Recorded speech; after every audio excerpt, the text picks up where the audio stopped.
In today's Consumer Review, last week Ford recalled more than 500,000 SUVs and minivans because of defects that could cause a power loss or even fires.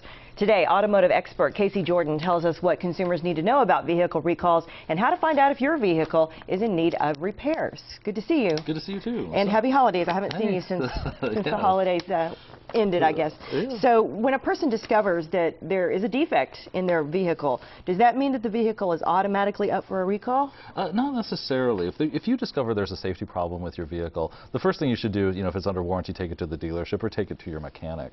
What happens though is you can report it to the government and let the government know that there is a safety problem with your vehicle. So it's important to remember, safety problems are like brakes and transmission and engine running and things like that. If your CD player stops working, it's not a safety problem to report to the government. But there's a great website called SaferCar.gov run by the National Highway Traffic Safety Administration that relies on consumers to report these type of safety defects so the government knows what's going on with these vehicles. And what is it? They get a number of these reports of defects of a certain type and then a recall is issued, or how does it work? Well, what they do is they get a certain number of complaints and then they open an investigation and they talk to the manufacturer and they get data from they ask the manufacturer to cooperate with warranty and repair data. And so based upon that information, working with the manufacturer, they can say these number of vehicles from this date and time, this certain number of vehicles that were produced need to have a government recall, that the manufacturer has to repair the vehicles. And those vehicles are within 10 years of age.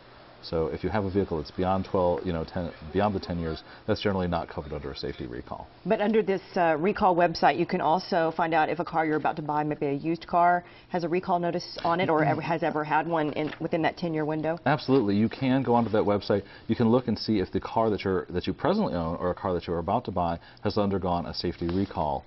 You can also find out technical service bulletins as well. Now, before you buy that car, you should do the research, see if it has a recall, and what you should also do is ask the owner of the vehicle or the dealership if they have a repair receipt for that recall work that needs to be done. Now, if they don't have that receipt or evidence that that work is done, what you need to do is you need to call the manufacturer of the vehicle with that 17-digit VIN number. Make sure you can write it down right. But write that down, call the manufacturer and read that VIN number and say, have these vehicles been repaired, because the manufacturer keeps a record and can tell you. And how long do you have to get that repair?